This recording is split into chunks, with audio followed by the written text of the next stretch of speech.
남편 장례식장에 나타난 빚쟁이 여자. 죽은 남편이 써줬다는 5억 차용증을 들고 나타났습니다. 하지만 그보다 더 놀란 것은 그 여자가 데리고 온 아들이었습니다. 그 아이가 고개를 드는 순간 저는 젊은 남편이 되살아온 줄 알았습니다. 그 아이의 정체는 무엇일까요? 남편이 왜 갑자기 시름시름 약해졌을까요? 그 비밀을 밝혀야 합니다. 저는 최정혜, 올해 65입니다. 평생 남편과 함께 큰 욕심 없이 남에게 피해 주지 않고 그렇게 살았습니다.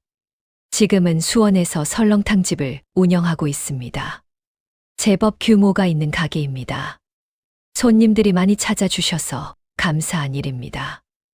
우리 부부는 돈이 있어도 함부로 쓰지 않았습니다. 대신 어려운 분들께 무료로 식사를 드리기도 하고 봉사활동도 꾸준히 했습니다. 남편 박문수도 저와 비슷한 사람이었습니다. 말수는 적었지만 마음이 따뜻한 사람이었습니다. 그런 남편이 갑자기 시름시름 앓더니 일주일 전 세상을 떠났습니다. 장례식은 조용히 치르고 싶었습니다. 남편도 그런 사람이었으니까요. 화려한 걸 싫어했습니다.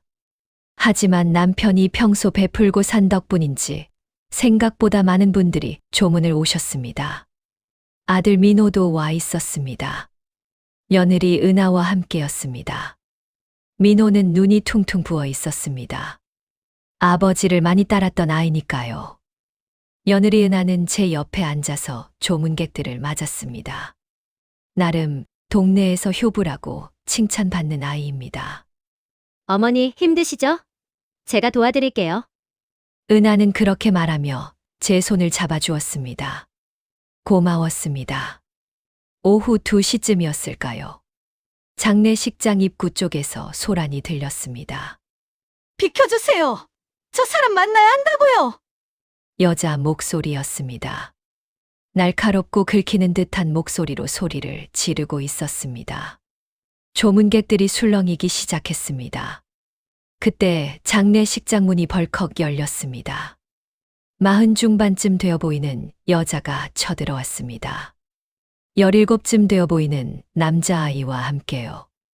아이는 수줍은 듯 고개를 숙이고 있었습니다.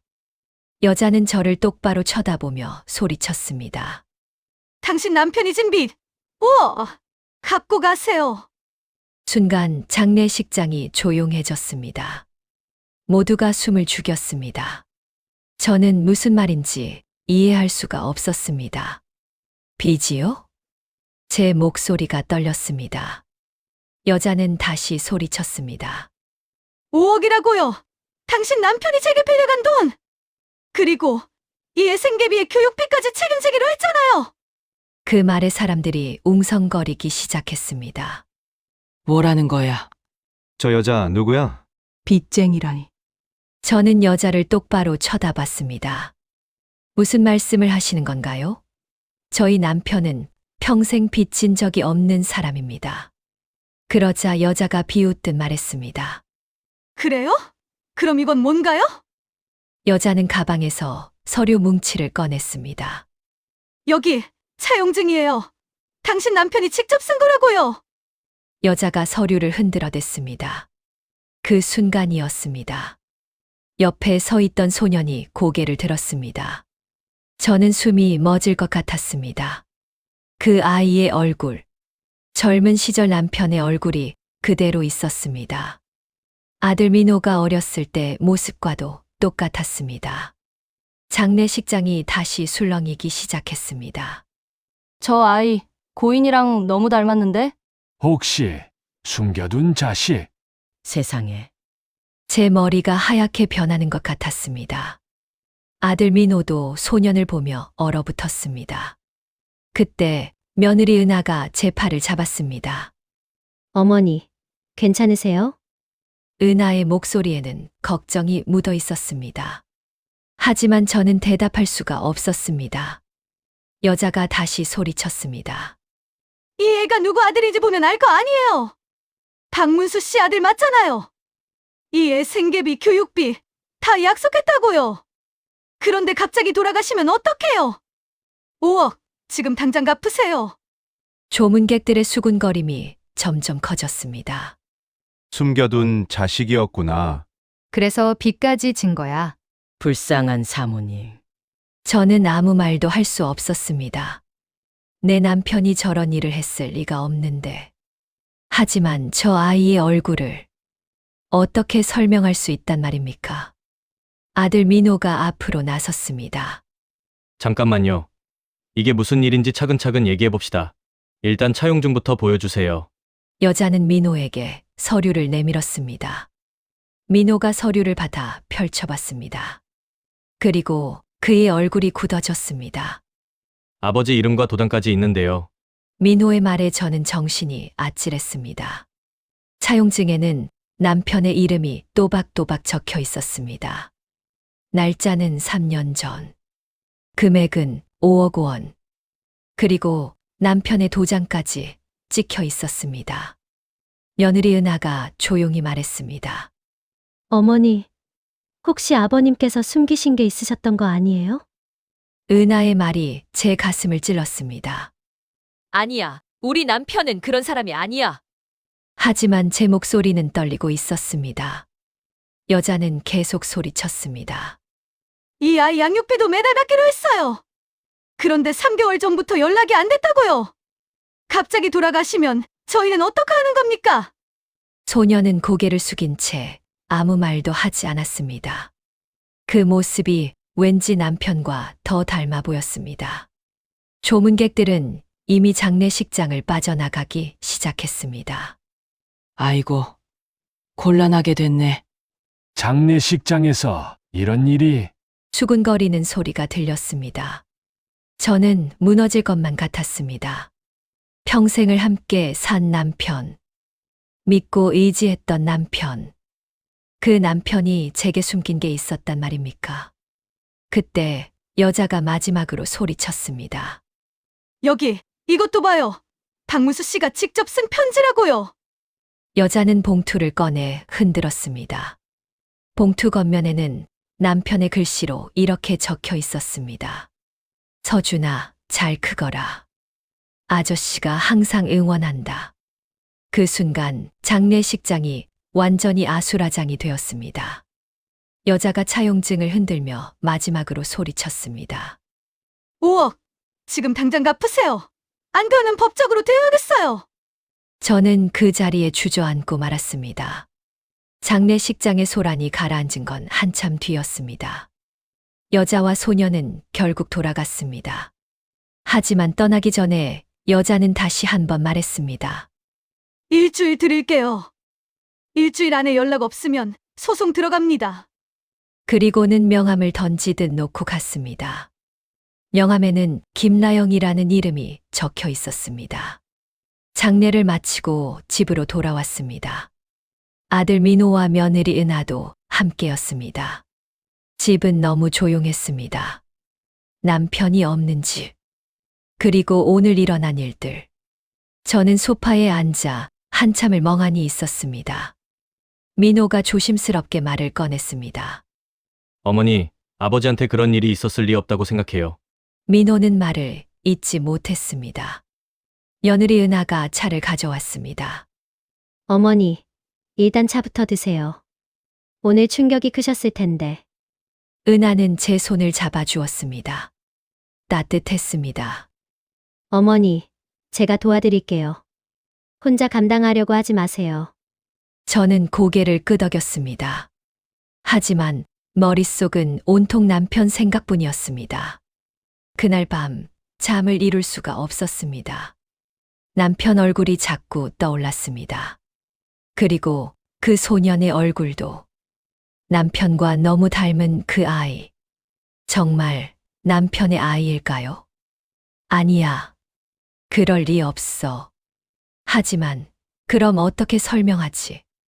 저 아이의 얼굴을, 차용증을, 편지까지. 새벽녘 잠이 들었다가 깼습니다. 꿈을 꿨습니다. 남편이 나오는 꿈이었습니다. 남편은 제게 뭔가 말하려고 했습니다. 하지만 목소리가 들리지 않았습니다. 그저 입만 움직일 뿐이었습니다. 저는 남편에게 소리쳤습니다. 여보, 뭐라고 하는 거예요? 말을 해봐요. 하지만 남편은 그냥 사라져 버렸습니다. 그리고 문득 떠오르는 게 있었습니다. 남편이 갑자기 몸이 안 좋아졌던 일. 약 6개월 전부터였습니다. 남편은 평소 건강한 사람이었습니다. 큰 병을 앓은 적도 없었습니다. 그런데 어느 날부터 갑자기 기력이 떨어지기 시작했습니다. 처음에는 나이 탓인가 싶었습니다. 하지만 점점 더 심해졌습니다. 일어나는 것도 힘들어 했습니다. 밥맛도 없다고 했습니다. 저는 남편을 병원에 데려갔습니다. 그날이 생생히 기억납니다. 작년 6월이었습니다. 남편은 아침에 일어나지 못했습니다. 여보, 몸이 안 좋아요. 남편의 목소리가 평소와 달리 힘이 없었습니다. 저는 놀라서 남편을 부축해 일으켰습니다. 어디가 아파요? 어디? 잘 모르겠어요. 그냥 온몸에 힘이 하나도 없어요. 남편은 식은땀을 흘리고 있었습니다. 저는 당장 병원에 가자고 했습니다. 병원에서는 여러 검사를 했습니다. 하지만 특별한 병은 발견되지 않았습니다. 남편은 약을 먹기 시작했습니다. 그런데 이상하게도 상태가 더 악화됐습니다. 7월쯤에는 남편이 거의 집 밖을 나서지 못했습니다. 가게 일도 못 나갔습니다. 저 혼자서 가게를 꾸려나가야 했습니다. 며느리 은하가 그때부터 많이 도와줬습니다. 어머니, 제가 아버님 모실게요. 어머니는 가게에 신경 쓰세요. 은하는 매일 와서 남편을 돌봐줬습니다. 식사도 챙겨주고, 약도 챙겨주고. 저는 정말 고마웠습니다. 은하야, 고마워. 내가 없었으면 어쩔 뻔했니? 어머니, 제가 해야죠. 아버님이신데요. 은하는 그렇게 말하며 웃었습니다. 8월에는 남편을 다시 병원에 데려갔습니다. 상태가 더 안 좋아졌기 때문입니다. 이번에는 며느리가 함께 갔습니다. 어머니, 제가 모시고 갈게요. 어머니는 피곤하시잖아요. 저는 고마워하며 허락했습니다. 병원에서 돌아온 며느리가 말했습니다. 의사 선생님이 약을 좀 바꿔주셨대요. 이번엔 효과가 있을 거래요. 그래, 다행이다. 저는 안심했습니다. 하지만 남편의 상태는 나아지지 않았습니다. 오히려 더 나빠졌습니다. 9월쯤에는 거의 침대에서 일어나지도 못했습니다. 체중도 많이 빠졌습니다. 저는 걱정이 되어 또 병원에 가자고 했습니다. 이번에도 며느리가 함께 갔습니다. 어머니, 제가 모시고 갈게요. 어머니는 가게에 일도 있으시잖아요. 고마워, 은하야. 며느리는 남편을 모시고 병원에 갔습니다. 그런데 그날 저녁 며느리에게 전화가 왔습니다. 어머니, 아버님이 입원하셨어요. 무슨 일이야? 의사 선생님이 정밀 검사를 하셔야 한대요. 저는 당장 병원으로 달려갔습니다. 남편은 병실 침대에 누워 있었습니다. 너무 야위어 있었습니다. 여보, 괜찮아요? 남편은 힘없이 고개를 끄덕였습니다. 며느리가 제 옆에 와서 말했습니다. 어머니, 제가 여기 있을게요. 어머니는 집에 가서 쉬세요. 아니야, 내가 있을게. 어머니, 가게도 신경 쓰셔야 하잖아요. 제가 밤새 지킬게요. 며느리의 말이 맞았습니다. 가게를 너무 오래 비울 수는 없었습니다. 그럼 미안하다, 은하야. 괜찮아요, 어머니. 저한테 맡기세요. 그 후로 며느리는 거의 매일 병원에 있었습니다. 남편의 약도 챙기고 식사도 챙기고. 저는 정말 고마웠습니다. 은하야, 너 때문에 내가 살겠다. 어머니, 당연한 일이에요. 며느리는 그렇게 말하며 웃었습니다. 10월 중순이었습니다. 남편의 상태가 급격히 나빠졌습니다. 폐렴이 왔다고 했습니다. 의사 선생님이 저를 불렀습니다. 보호자분, 환자분 면역력이 너무 떨어져 있습니다. 그게 무슨 말씀이세요? 정확한 원인은 모르겠지만 면역력이 거의 없어요. 그래서 폐렴이 온 겁니다. 그럼 어떻게 해야 하나요? 의사는 고개를 저었습니다. 최선을 다해보겠습니다만. 그 말에 저는 다리에 힘이 풀렸습니다. 며느리가 저를 부축했습니다. 어머니, 괜찮으세요? 은하야, 우리 남편 괜찮겠지? 네, 어머니. 아버님은 괜찮으실 거예요. 며느리가 저를 안심시켰습니다. 하지만 남편은 결국 일주일 후에 세상을 떠났습니다. 이 모든 게 너무 갑작스러웠습니다. 6개월 만에 남편이 세상을 떠났습니다. 왜 이렇게 갑자기 몸이 나빠진 걸까요? 평소엔 그렇게 건강하던 남편이. 그날 밤, 저는 남편이 먹던 약을 정리하고 있었습니다. 병원에서 가져온 약들이었습니다. 약봉투를 보다가 문득 이상한 생각이 들었습니다. 약봉투에 적힌 병원 이름. 우리 약국. 우리가 다녔던 약국은 사연약국인데. 약국 이름이 다릅니다. 처방전도 들어 있었습니다. 의사 이름도 낯설었습니다. 저는 다음 날 병원에 전화를 걸었습니다. 여보세요? 사연병원이죠. 환자 박문수 씨, 약 처방 확인 좀 하고 싶은데요. 간호사가 확인해 주었습니다. 박문수 환자분 지난번 처방은 영양제와 소화제였는데요. 그럼 다른 약은 처방하신 적 없으세요? 저는 전화를 끊었습니다. 손이 떨렸습니다. 그럼 남편이 먹고 있던 약은 대체 뭐란 말입니까? 저는 닭봉지에 적힌 약 이름을 인터넷에 검색해 봤습니다. 그런데 충격적인 정보가 나왔습니다. 이 약은 면역 억제제입니다. 장기 이식 환자나 자가 면역 질환 환자에게 처방됩니다. 면역 억제제. 남편은 그런 병이 없는데 왜 이런 약을 먹었을까요? 저는 더 검색해 봤습니다. 면역 억제제를 잘못 복용하면 면역력이 급격히 떨어질 수 있습니다. 부작용 전신 쇠약, 식욕부진, 기력 저하. 남편의 증상과 똑같았습니다. 그 순간 저는 온몸이 얼어붙었습니다. 누군가가 일부러 누가 남편의 약을 바꿨을까요? 누가? 그날 오후 저는 병원 근처를 걷고 있었습니다. 정신을 차리려고요. 그런데 멀리서 익숙한 얼굴이 보였습니다. 며느리 은하였습니다. 그리고 그 옆에는 장례식장에 나타났던 그 여자. 김나영. 저는 숨을 죽이고 두 사람을 지켜봤습니다. 두 사람은 병원 뒤편 카페로 들어갔습니다. 저도 조심스럽게 따라 들어갔습니다. 멀리서 지켜볼 수 있는 자리에 앉았습니다. 두 사람은 소근소근 이야기를 나누고 있었습니다. 대화는 들리지 않았습니다. 하지만 두 사람의 분위기가 이상했습니다. 처음 만난 사람들 같지 않았습니다. 너무 친밀해 보였습니다. 며느리는 김나영에게 뭔가를 건넸습니다. 봉투였습니다. 김나영은 봉투를 받아 가방에 넣었습니다. 그리고 두 사람은 고개를 끄덕이며 작게 웃었습니다. 저는 온몸이 얼음장처럼 차가워졌습니다. 며느리와 김나영이 아는 사이?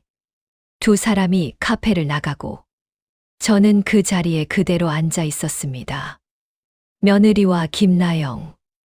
두 사람이 뭔가를 꾸몄다면? 아니야. 그럴 리 없어. 은하는 착한 애야. 남편을 잘 돌봐줬어.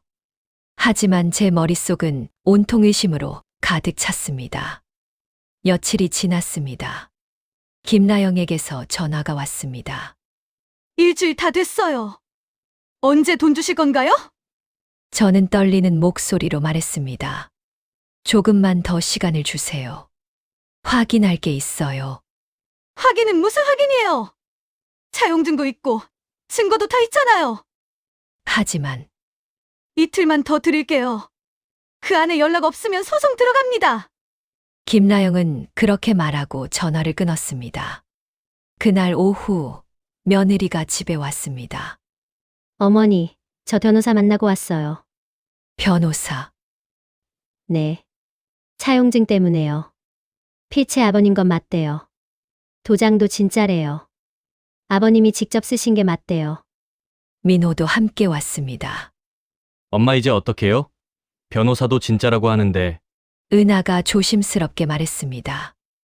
어머니 저도 처음엔 믿기 힘들었어요. 하지만 증거가 너무 확실해요. 차용증도 있고 저 아이도 너무 닮았고 은하는 또 다른 봉투를 꺼냈습니다. 이것도 김나영 씨가 가지고 있던 거예요. 봉투 안에는 돈이 들어 있었습니다. 그리고 쪽지. 남편의 글씨로 이렇게 적혀 있었습니다. 서준이 잘 키워주세요. 양육비입니다. 민호가 한숨을 쉬었습니다. 엄마 이젠 인정해야 할 것 같아요. 아버지가 정말 저 아이를 아니야! 저는 소리쳤습니다. 내 아버지는 그런 사람이 아니야. 민호가 당황했습니다. 엄마 하지만 증거가 증거가 다가 아니야. 뭔가 잘못된 거야. 은하가 제 손을 잡았습니다. 어머니 저도 아버님을 믿고 싶어요. 하지만 이제 현실을 받아들여야 해요. 5억은 큰 돈이에요. 이대로 두면 소송 걸려요. 민호도 고개를 끄덕였습니다. 엄마 은하 말이 맞아요. 소송 걸리면 더 복잡해져요. 은하가 말을 이었습니다. 어머니, 제 생각엔 그냥 돈 주고 끝내는 게 나을 것 같아요. 뭐, 아버님 명예를 위해서라도요. 소송 걸리면 소문나잖아요. 하지만 아버님 보험금 나왔잖아요. 그걸로 일부 갚고. 은하는 잠시 멈칫하더니 말을 이었습니다. 상가도 처분하면 5억 정도는 만들 수 있어요. 상가, 네. 아버님 상가 있잖아요. 그거 팔면 돼요. 저는 귀를 의심했습니다. 민호가 말했습니다. 엄마, 은하 말도 일리 있어요. 소송 걸리면 법정 비용도 들고 시간도 오래 걸리고 차라리 돈 주고 빨리 끝내는 게 너희들 지금 무슨 말을 하는 거니? 저는 믿을 수가 없었습니다. 아들과 며느리가 남편의 재산을 팔자고 하고 있었습니다. 어머니, 저희가 이러는 게 다 어머니 생각해서예요. 소송 걸리면 어머니 마음만 더 힘드실 거예요. 차라리 빨리 정리하고 편하게 사시는 게. 은하의 말이 이상하게 들렸습니다. 너무 순순히 돈을 주자고 하는 것도 이상하고, 보험금과 상가에 대해 너무 잘 알고 있는 것도 이상하고, 민호가 말했습니다. 엄마, 빨리 결정하세요. 시간 없어요. 내일까지 답 안 주면 소송 들어간대요. 저는 무너질 것만 같았습니다. 이게 정말 제 아들인가요? 제 며느리인가요? 두 사람이 돌아간 후 저는 혼자 남았습니다. 정말 이대로 끝나는 건가요? 남편이 진 빚을 갚고, 남편의 숨겨진 아들을 인정하고, 그렇게 끝나는 건가요? 아니야. 뭔가 잘못됐어. 분명히 잘못됐어. 그렇게 속만 타들어가던 어느 날이었습니다. 최정혜 고객님 맞으시죠? 등기 택배요. 등기요? 네. 여기 서명해 주세요. 저는 서명을 하고 택배를 받았습니다. 보내는 사람은 법무법인 사연, 변호사 사무실이었습니다. 저는 택배 상자를 열었습니다. 안에는 편지 봉투와 낡은 수첩이 들어 있었습니다. 편지 봉투에는 이렇게 적혀 있었습니다. 정혜에게 내가 세상을 떠난 후에 전해주세요. 남편의 글씨였습니다. 저는 손이 떨렸습니다. 저는 편지부터 펼쳐봤습니다. 남편의 글씨로 빼곡히 적혀 있었습니다. 정혜야, 이 편지를 읽고 있다면 난 이미 세상을 떠났겠지. 아마도 내가 생각지도 못하게 갑작스럽게 미안해, 많은 걸 숨겼어. 하지만 당신이 혼자서 힘들어할 수도 있고 혹시 이상한 오해가 생길 수도 있을 것 같아서 이젠 모든 걸 말해야 할 것 같아. 만약 서준이라는 아이나 그 엄마라는 사람이 나타났다면 서준이라는 아이는 내 아이가 아니야. 형님의 아들이야. 형님이 세상을 떠나기 전에 부탁하신 아이야. 저는 편지를 계속 읽어 내려갔습니다. 형님은 결혼 전에 아이가 생겼어. 아이를 거두고 결혼하려고 했는데 사고로 형님과 예비 형수님이 함께 세상을 떠나셨어. 그때 아이는 갓 태어났고 결혼도 하지 않은 상태라서 호적에 올리기도 애매했어. 그래서 형수님의 동생인 김나영 씨가 아이를 맡았어. 나는 형님을 대신해서 그 아이를 후원하기로 했어. 매달 양육비를 보내고 교육비도 지원했어. 형님이 돌아가시면서 재산도 내가 물려받았으니 당연한 도리라고 생각했어. 편지는 계속 이어졌습니다. 하지만 최근 들어 김나영 씨가 이상해졌어.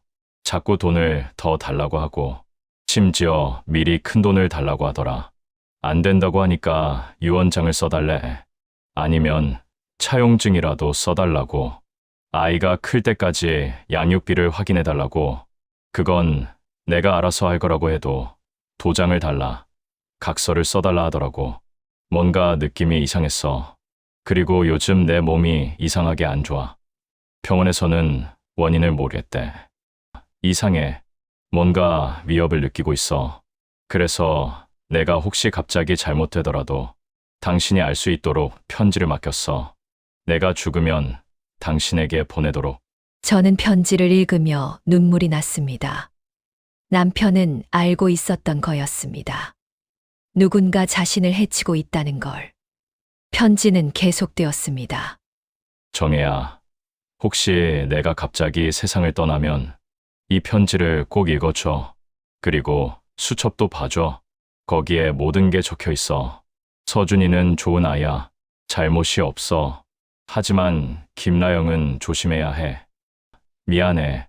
이런 말을 하게 돼서. 정혜야, 조심해. 나는 평생 빚진 적 없어. 만약 차용증이나 각서 그 어떤 것이라도 나온다면 그건 거짓이야. 나를 믿어줘. 사랑해. 정혜야. 저는 편지를 붙잡고 울었습니다. 남편은 모든 걸 알고 있었습니다. 자신이 위험에 처해 있다는 것을. 그래서 이렇게 준비해둔 거였습니다. 저는 수첩을 펼쳤습니다. 10년 전부터의 기록이 빼곡히 적혀 있었습니다. 2015년 9월 10일, 형님 사고, 세상이 무너지는 것 같다. 2015년 9월 15일, 경수님도 함께 두 분 다 떠나시다니. 2015년 10월 1일, 서준이를 김나영 씨에게 맡김. 형님, 부탁 꼭 지키겠습니다. 2016년 3월 5일, 정혜에게 말해야 하는데 용기가 나지 않는다. 그리고 최근 기록들. 2024년 6월 1일, 김나영 씨가 이상해졌다. 돈을 자꾸 요구한다. 2024년 7월 10일, 몸이 이상하다. 기력이 급격히 떨어진다. 2024년 9월 15일, 약이 바뀐 것 같다. 확인해봐야겠다. 2024년 10월 1일, 변호사에게 편지와 수첩을 맡겼다. 만약을 위해.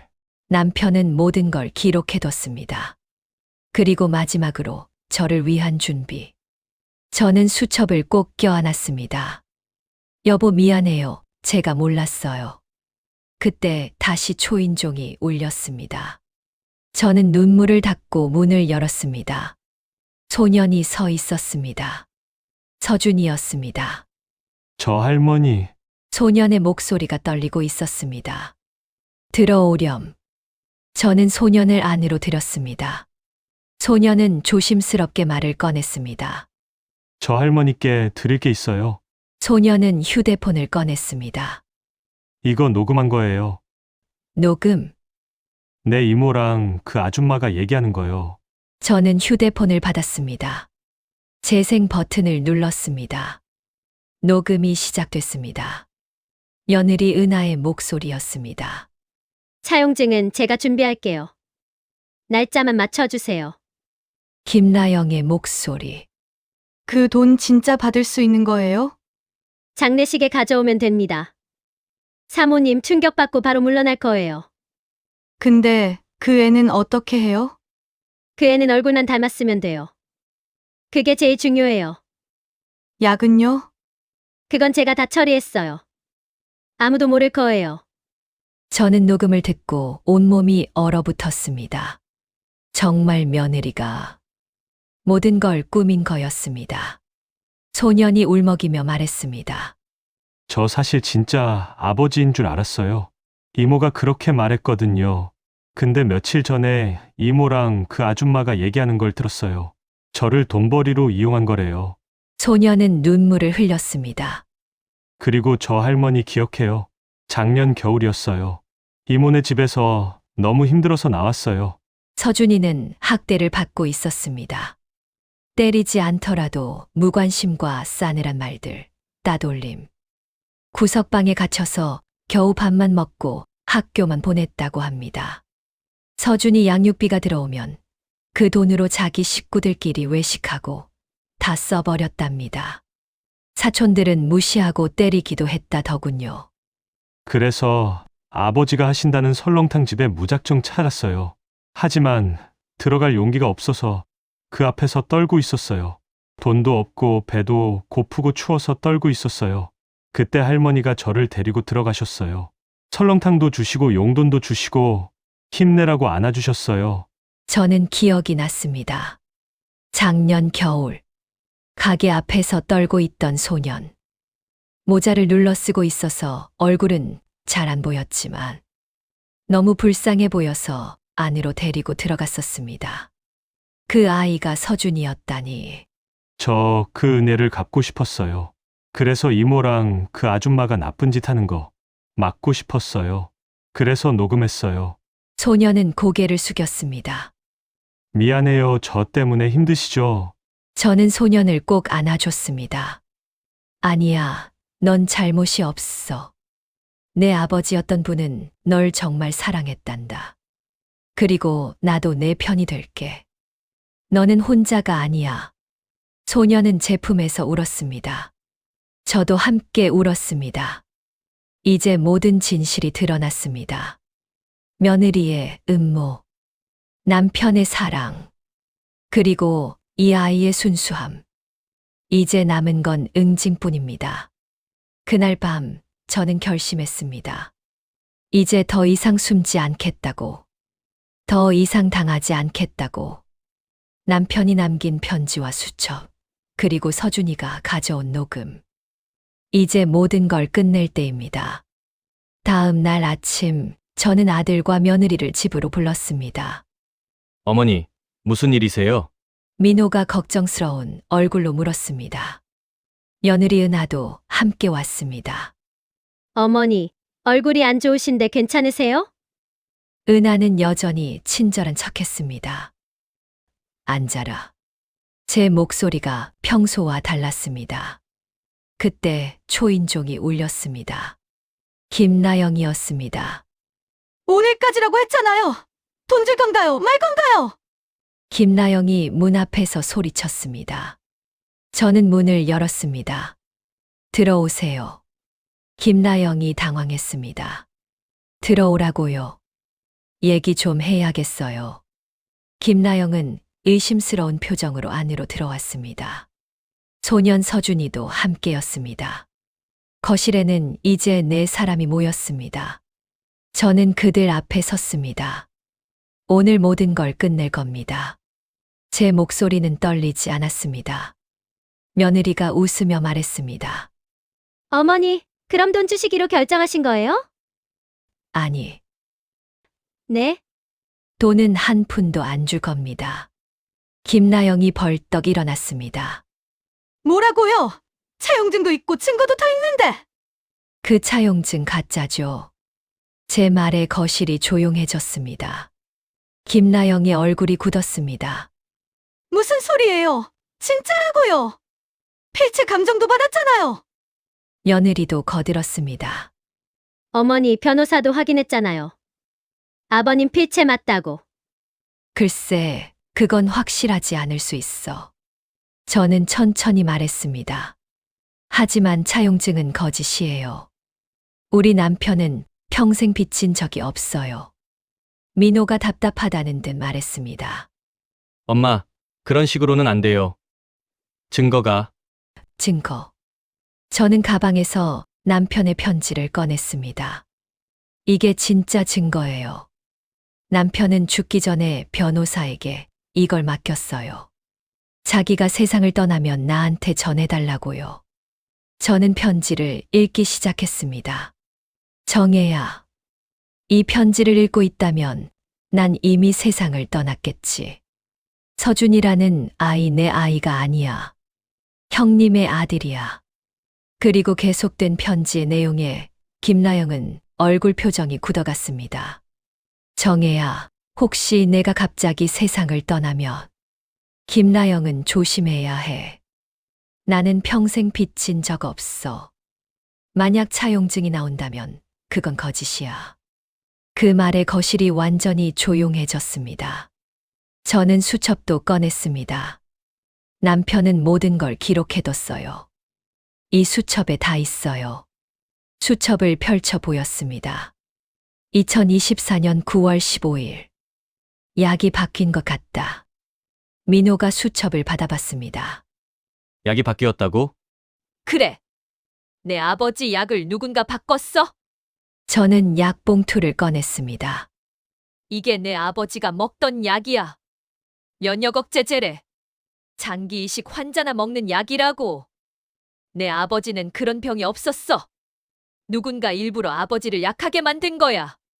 민호의 얼굴이 창백해졌습니다. 누가 그런 짓을? 저는 며느리를 똑바로 쳐다봤습니다. 누가 내 아버지 약을 챙겼지? 며느리가 뒤로 물러섰습니다. 아니에요. 저 아니에요. 저는 그냥 병원에서 받은 약을. 거짓말! 저는 소리쳤습니다. 병원에 확인했어. 그 약은 병원에서 처방한 게 아니래! 며느리의 얼굴이 일그러졌습니다. 그때 소년 서준이 일어났습니다. 할머니, 제가 서준이는 휴대폰을 꺼냈습니다. 이거 들려드릴게요. 재생 버튼을 눌렀습니다. 녹음이 흘러나왔습니다. 며느리의 목소리. 차용증은 제가 준비할게요. 날짜만 맞춰주세요. 김나영의 목소리. 그 돈 진짜 받을 수 있는 거예요? 장례식에 가져오면 됩니다. 사모님 충격받고 바로 물러날 거예요. 근데 그 애는 어떻게 해요? 그 애는 얼굴만 닮았으면 돼요. 그게 제일 중요해요. 약은요? 그건 제가 다 처리했어요. 아무도 모를 거예요. 녹음이 끝났습니다. 거실은 죽은 듯 조용했습니다. 민호가 떨리는 목소리로 물었습니다. 이게 무슨 소리야? 며느리는 아무 말도 하지 못했습니다. 김나영이 벌떡 일어나 도망치려 했습니다. 저는 몰랐어요. 그 여자가 시킨 거라고요. 저는 두 사람을 막아섰습니다. 이제 끝났어요. 경찰에 다 신고했어요. 곧 올 거예요. 그 말에 며느리가 무릎을 꿇었습니다. 어머니 제발. 제가 미쳤어요. 제가 잘못했어요. 민호가 며느리를 쳐다봤습니다. 당신이 왜 이런 짓을? 며느리의 눈에서 눈물이 흘렀습니다. 하지만 그건 후회의 눈물이 아니었습니다. 왜냐고요? 며느리가 갑자기 소리쳤습니다. 당신 아버지는 나를 한 번도 인정해준 적 없어요. 죽어라 일하라고만 하고 며느리 취급도 안 했어요. 어머니는 재산 다 자기 거라고 생각하잖아요. 나는 10년을 참았어요. 10년을. 나도 충분히 대가를 받아야죠. 행복해보고 싶었다고요. 며느리의 진심이 터져 나왔습니다. 우리 집은 가난했어요. 시집 오기 전부터. 시집 와서도 계속 무시당했어요. 돈 많은 집 며느리라고 친정에서도 무시했어요. 근데 정작 나한텐 돈 한 푼 안 주잖아요. 나도 사람이에요. 나도 돈이 필요하다고요. 민호가 충격받은 표정으로 며느리를 봤습니다. 며느리는 계속 울부짖었습니다. 김나영 만난 건 우연이었어요. 병원에서 우연히 만났는데 그 여자가 말하더라고요. 돈이 필요하다고. 박문수 씨가 돈 많다고. 그래서 같이 계획을 세운 거예요. 차용증을 만들고 장례식에서 터뜨리면 어머니가 충격받아서 그냥 돈 줄 거라고 생각했어요. 저는 차가운 목소리로 물었습니다. 약은 왜 바꿨어? 며느리가 고개를 들었습니다. 빨리 돌아가시게 하려고요. 며느리가 고개를 숙였습니다. 그 대답에 저는 온몸이 떨렸습니다. 아버님이 빨리 돌아가셔야 보험금이 나오잖아요. 민호가 주먹을 쥐었습니다. 당신이 우리 아버지를, 나는 당신을 믿었어. 아버지도 믿었어. 근데 당신이 민호의 목소리가 떨렸습니다. 저는 며느리 앞에 섰습니다. 내가 우리 가족을 무너뜨리려고 했구나. 남편까지 그렇게? 제 목소리도 떨렸습니다. 며느리는 바닥에 엎드려 울었습니다. 하지만 저는 더 이상 동정하지 않았습니다. 그때 현관 초인종이 울렸습니다. 경찰입니다. 경찰이 도착했습니다. 저는 문을 열었습니다. 신고 받고 왔습니다. 네, 여기 있어요. 이 사람들이에요. 경찰이 며느리와 김나영에게 다가갔습니다. 서은아 씨, 김나영 씨 맞으시죠? 사기 방조, 서류 위조, 그리고 경찰은 며느리를 쳐다봤습니다. 살인미수 혐의로 조사받으셔야겠습니다. 며느리가 울부짖었습니다. 제발 용서해 주세요. 제가 잘못했어요. 제가 미쳤어요. 하지만 경찰은 그녀에게 수갑을 채웠습니다. 김나영도 마찬가지였습니다. 저는 몰랐어요. 약 바꾼 건 저 여자예요. 저는 그냥 돈만 받으려고. 양육비 횡령 혐의도 있습니다. 같이 가시죠. 두 사람이 끌려나갔습니다. 거실에는 저와 민호 그리고 서준이만 남았습니다. 민호는 소파에 주저앉아 얼굴을 감싸쥐었습니다. 아버지 미안해요. 제가 몰랐어요. 제가 아내를 제대로 못 봤어요. 민호가 울기 시작했습니다. 저도 민호 옆에 앉았습니다. 민호야, 내 잘못이 아니야. 하지만 엄마 아버지는 다 알고 계셨어. 그래서 준비하셨어. 우리를 지키려고 마지막까지. 저도 눈물이 났습니다. 소년 서준이 조용히 다가왔습니다. 죄송해요, 저 때문에. 민호가 고개를 들었습니다. 아니야, 넌 잘못이 없어. 너도 이용당한 거잖아. 저는 서준이를 바라봤습니다. 서준아, 이제 우리가 내 가족이 될게. 그 말에 서준이가 눈물을 흘렸습니다. 한 달이 지났습니다. 며느리 은하와 김나영은 구속됐습니다. 경찰 조사 결과 모든 사실이 밝혀졌습니다. 차용증은 은하가 남편의 옛 서류에서 필체를 베껴 만든 것이었습니다. 도장도 몰래 가져다가 찍은 것이었습니다. 양육비 봉투와 편지도 마찬가지였습니다. 가장 충격적인 건 약이었습니다. 은하는 병원에 남편을 모시고 다니면서 약을 몰래 바꿔치기 했습니다. 남편은 그걸 모르고 6개월 동안 먹었고, 결국 면역력이 급격히 떨어져 폐렴으로 세상을 떠났습니다. 검찰은 은하를 살인죄로 기소했습니다. 김나영은 사기방조와 양육비 횡령으로 기소됐습니다. 재판이 시작됐습니다. 법정에서 은하는 끝까지 변명했습니다. 저는 그냥 돈이 필요했을 뿐이에요. 아버님을 해치려던 건 아니었어요. 하지만 판사는 냉정했습니다. 피고인은 계획적으로 피해자의 약을 바꿔 건강을 해쳤습니다. 이는 명백한 살인입니다. 김나영은 법정에서 울부짖었습니다. 저는 이용당한 거예요. 서은아가 다 시킨 거라고요. 양육비는 제가 쓴 게 맞지만 그건 서준이를 키우는데 다 쓴 거라고요.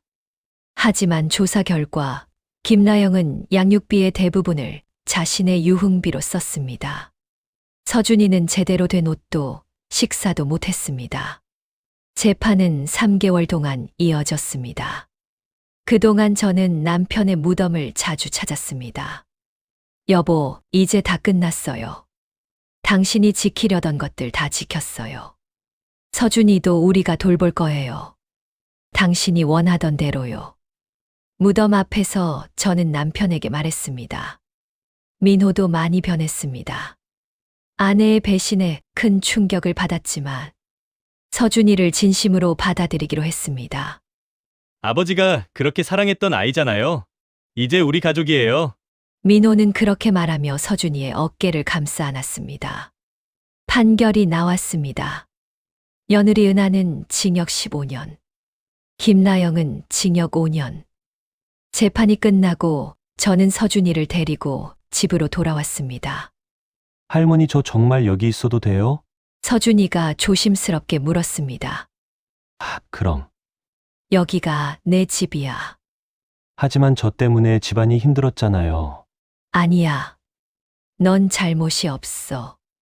저는 서준이의 손을 잡았습니다. 너는 좋은 아이야. 내 아버지도 내 삼촌도 다 너를 사랑했어. 그리고 나도 널 사랑해. 서준이가 눈물을 흘렸습니다. 할머니 감사해요. 저 할머니 은혜 평생 못 잊어요. 작년 겨울에도 저 도와주셨잖아요. 설렁탕도 주시고 안아주셨잖아요. 그때 진짜 감사했어요. 저는 서준이를 꼭 안아줬습니다. 이제 혼자가 아니야. 우리가 있어. 장례식에서 드러난 건 남편의 비밀이 아니라 가족을 노린 욕심이었습니다. 하지만 가족은 피로만 이루어지는 것이 아니었어요. 마음으로 연결될 때 그 아이도 나의 가족이 되었습니다.